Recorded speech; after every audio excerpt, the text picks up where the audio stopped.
But sometimes I like to change because I'm getting tired of Alborosie, you know what I'm saying?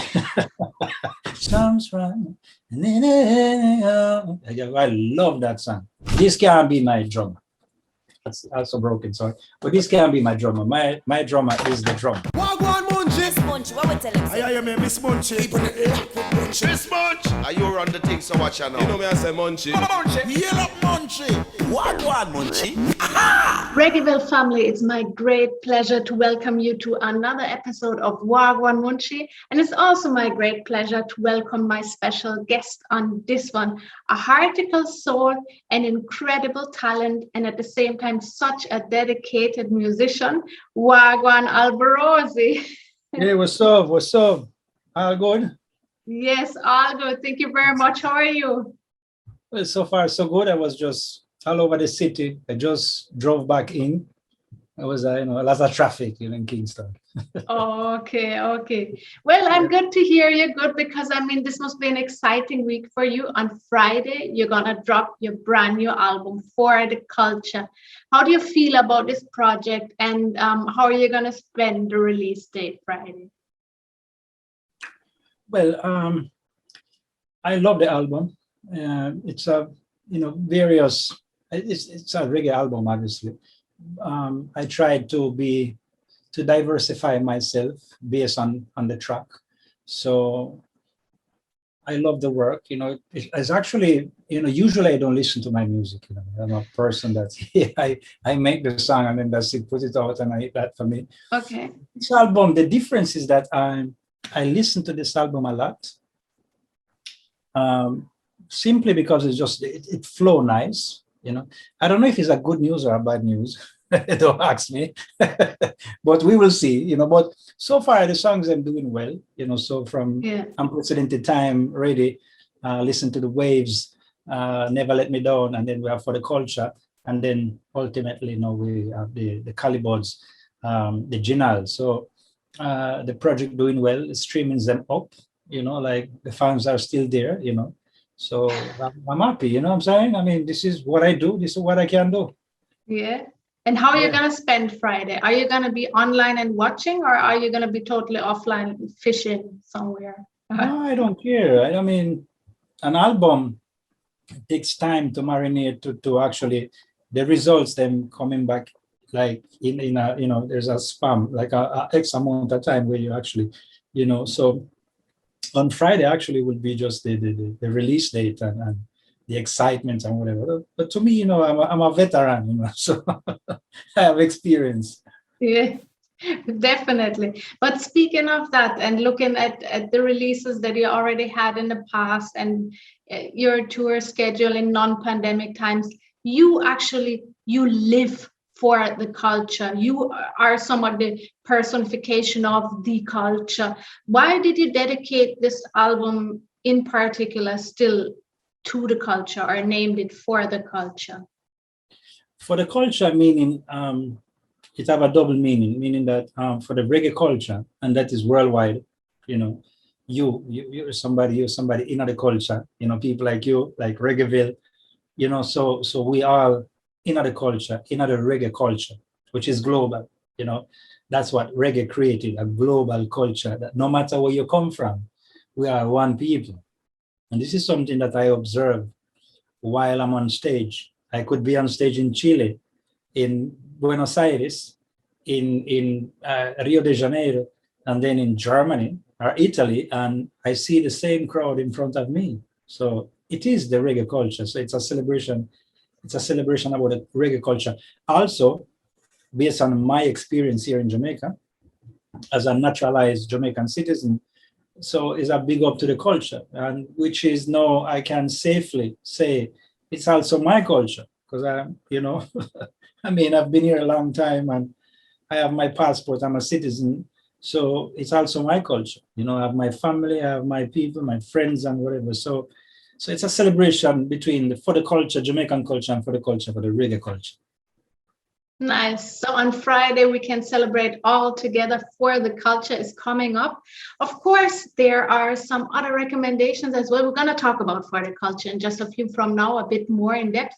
But some more releases are coming up that I would love to tell you about. Jesse Royal is going to drop his album Royal on June 11th. And just the same way, Turbulence is going to bring The Remedy, a record that is out that is Jah Bouks' album, Long Awaiting, also including his single You Love Me. Me reminisce about your kissing and your charms, and it not even feel like you're gone. Last night me hold you close in my arms, and we bust a dance. Me love how your pillow feel. Squeeze it tight and wonder if it's real. And you smell, so me know the deal. So everything sign and seal, yeah. 'Cause when you say you love me, I know that you really love me, yeah. 'Cause you're far away, they think I'm lonely, but you're on my mind every day. Alborosie's album For the Culture is coming this week, Friday. Mark your calendars. And Alborosie hasn't done it all by himself, because as far as I'm concerned, he invited Roots Radix, for example. So I guess it's Dwight Pinkney and Flabba Holt on bass. Correct me if I'm wrong. Why did you invite them? Are you a fan yourself, or why did you choose Roots Radix, and what do you love about their sound? Well, it's not only them. It's a bunch of people that I surround myself with over the years, including Aston Jr. and also Tyrone Downey on the album. Various musicians from all over the place. Also from Germany, Big Finger Giuseppe, my good friend, gentleman drummer. Also guitar player from Italy, Walter. It's all my good friend. It's a journey. My own is a journey. It's a positive journey, and I work with the people that I rate the most, including obviously musicians like Flabba, and many other people. So this album is a celebration of the culture. So I actually work with people that they love the culture most definitely. So is it about the vibe that you have in the studio with them, or is it about the sound they create? What is the criteria for you to choose who's on board of such a project? Based on the song, now I decide.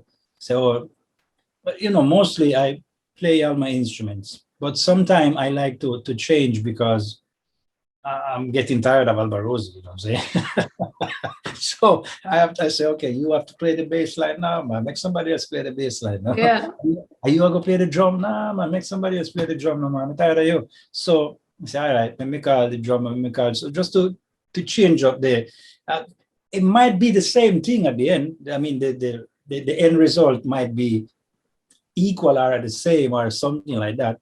But for me, just the fact that I'm working with somebody else just give me a little more fresh air, So when I create a song, the song is calling the bass player or the drummer, or what kind of guitar we're going to put there. If it's a rock guitar, I'm going to get it in Europe. If it's a more like a bluesy, jazzy, I'm going to the United States. If it's a more Latin guitar, I go to Latin America or Spain. Like, I have my books with a lot of musicians in there. You mentioned different genres already. There's also a little American folk kind of country vibe on a song. There's some pop vibes, a little trappish vibe. Do you just love to mix up sounds and try new stuff, or is this always also reflecting your personal taste, what we hear on the albums? No, simply on this album, because my last album was with the Wailers, and it was very rootsy. This one is still a reggae album, but I utilize some little influence from other genre just to diversify a little bit. You don't want to do the same thing all the time. People are just, oh man. In fact, I also use my voice a little bit different. Yeah. I sing more mellow, that reflecting the time that we live in. So I basically just I try to be, I want to sound fresh. and it's very difficult. It is very hard for an artist to actually come up with something, and every single time you kind of original and fresh. So, but fortunately, I kind of have my little formula. So when you're gonna get the For the Culture album, you'll be very surprised.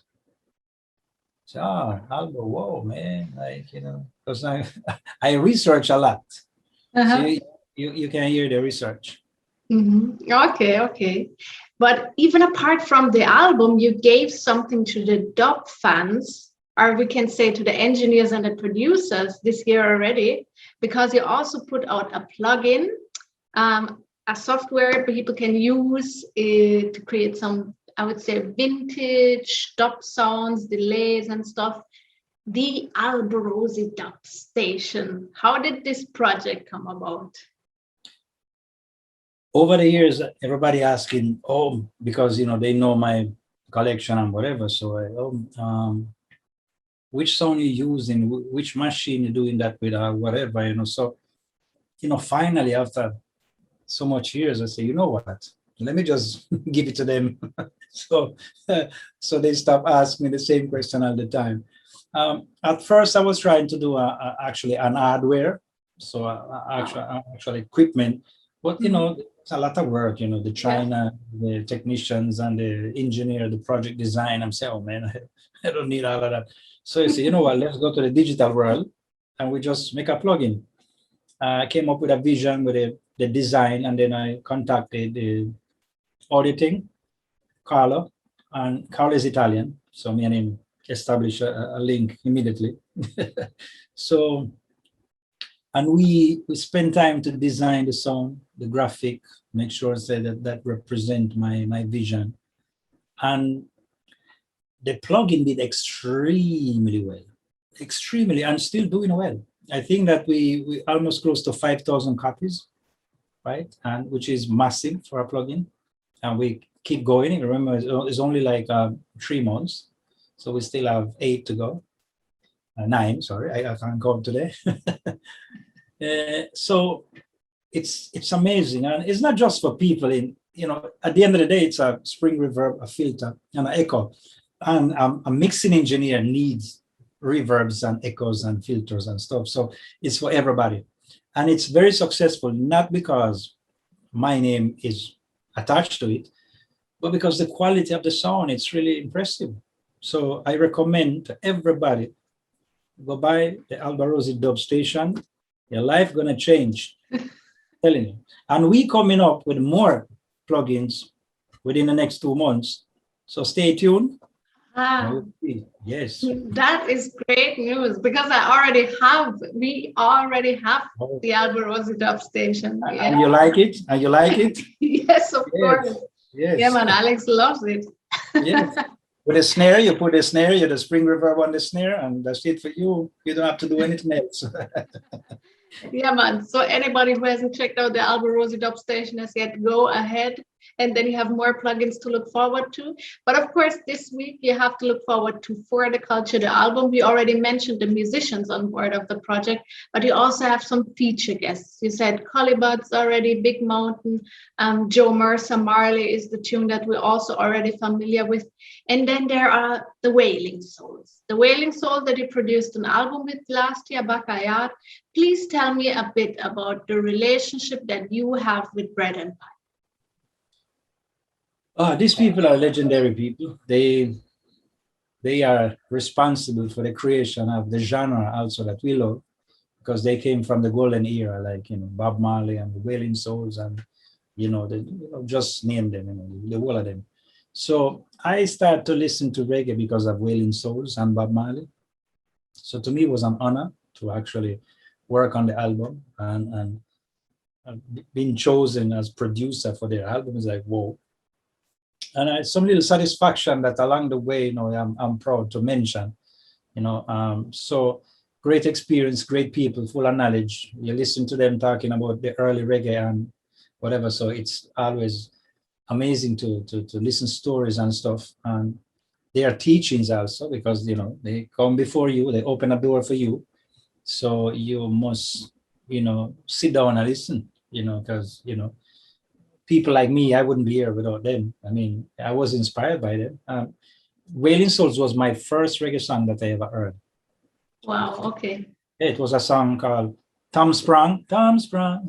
I was a man I know, Tom Sprung. I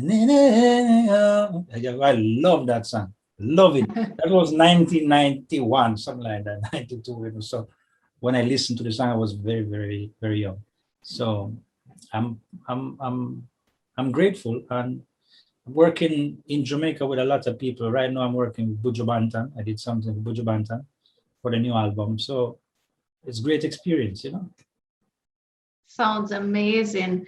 In Bonafire though, you sing about foundation music, about roots reggae and Jamaican artists and them turning into opening acts.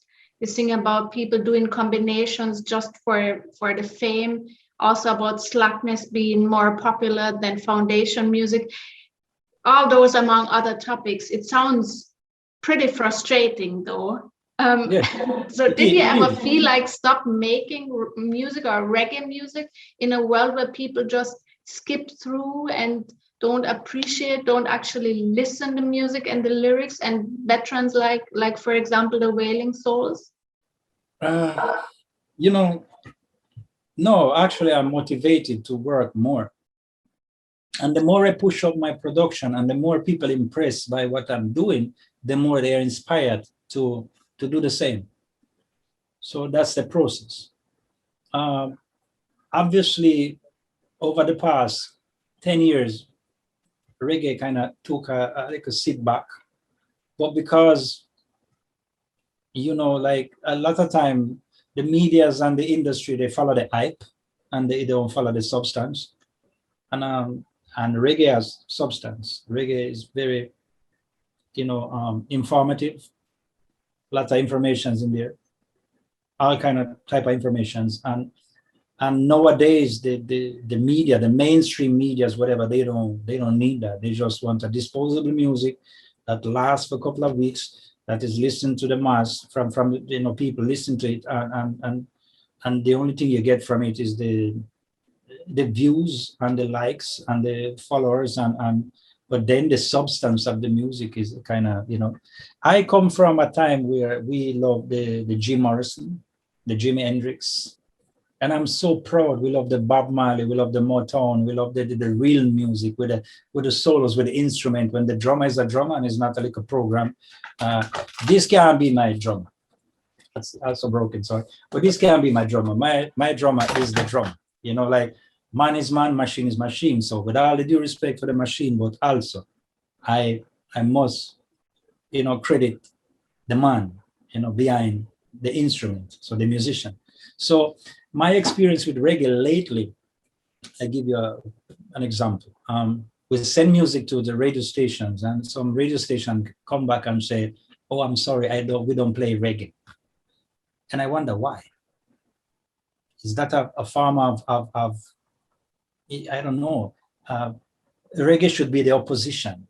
If this is politics, reggae should be, if they in power, reggae should be the opposition, because reggae is music that is against, it's very informative. So right now you could learn about the COVID, about the situation, the pandemic, and the way we're moving right now, because simply reggae telling you from day one about the Babylon system and the ganja. The ganja has been legalized after reggae people for 50, 60, 70 years been telling us to legalize the ganja, and finally they're doing it. So maybe there's some messages in there that we need in our everyday life, but the media, they prevent us from exposing our music. It's all about exposure, you know. If you expose reggae music to the masses, like or them expose reggaeton and pop music, reggae would do very well. And from they start to see reggae selling, everybody gonna start demand reggae music, and then you're gonna see more reggae artists, more reggae festival, and more reggae, because simply reggae creating an industry, a powerful industry. But if they don't give us that chance to spread it, that is when reggae now gonna start suffer. Then now back to people like me and many like me, we just push it even harder up with quality, with lyrics, with images, with like, so they one day said, oh, okay, well, these people are serious. Yeah. Oh. Yes. Speaking of the lyrics once more though, because when I listened to For the Culture, there was this one particular line that I heard, which says, "I'm Italian, but I'm not Columbus." And you mentioned earlier in the first part of the interview, you said that you have the Jamaican passport now, so you're Italian Jamaican or you're Jamaican. Do you still feel like you have to justify sometimes as a foreigner in Jamaica still? The justifying thing don't work for me because I'm part of the memorabilia right here. So I'm really into the culture. And it's not for somebody like me to justify. I mean, I'm every day in the street, I know people from A to Z, from politicians to criminals, from good people to bad people.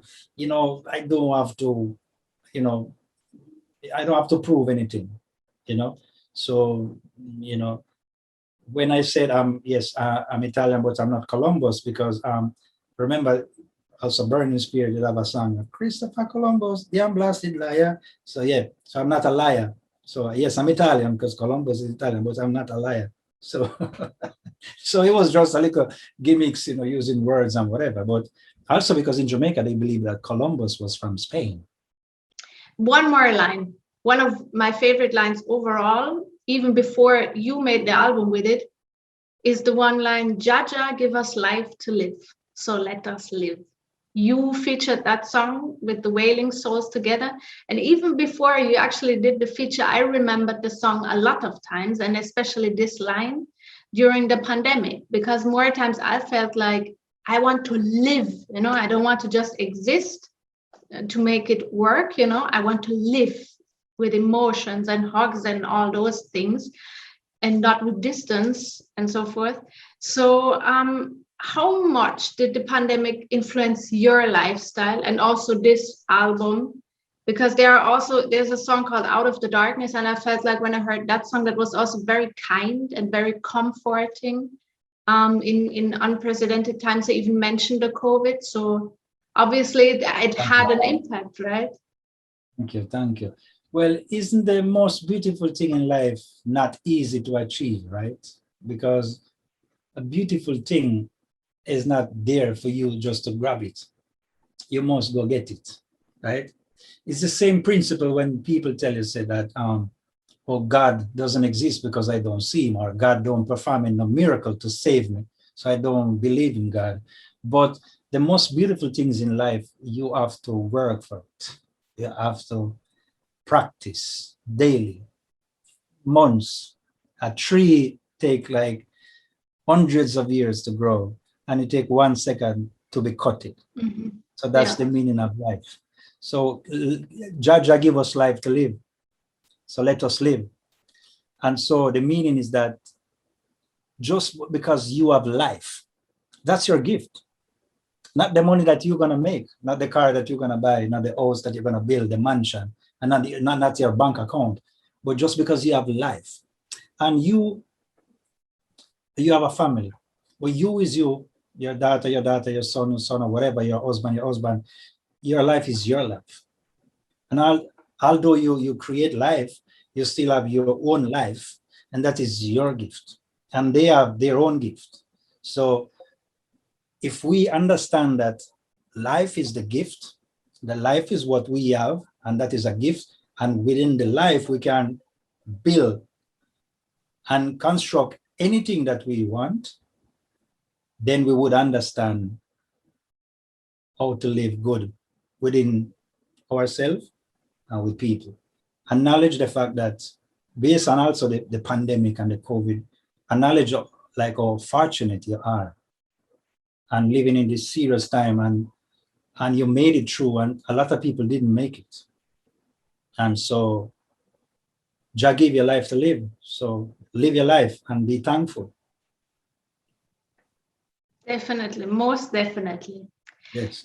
I mentioned Unprecedented Times already. It's out since last year with a video as well. So that is on the album as well. more than 1 million views already on YouTube. Amazing, amazing visuals you have there.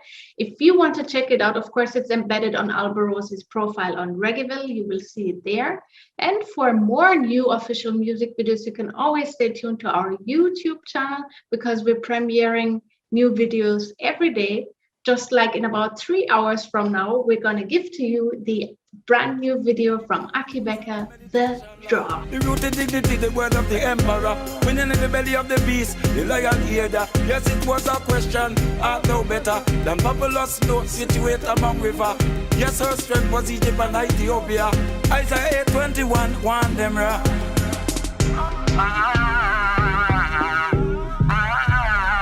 Yeah, none shall put that asunder. Jah flash the lightning and Jah roll the thunder. Column of smoke, pillar of fire. Would have better for the world if ever soon apprehender. The beginning of wisdom is the fear of Jah. All implements of man wear out ya. In every country, magisterial order. Man must observe what concern with law. It is in the heavenly and terrestrial order. Can I boost the cancellation? Can I boost the Jah? Can I boost the cancellation? And can I beat the Jah? With the brand new video from Akae Beka that's premiering in just 3 hours from now, so stay tuned to our YouTube channel. We have this to look forward to, and of course we have more things from Alborosie to look forward to. He's going to drop his album on June 4th, this week Friday. And please, Albo, tell me, what can we expect apart from that, beyond the album for 2021 coming from you? We most expect quality. Oh, the new plugins.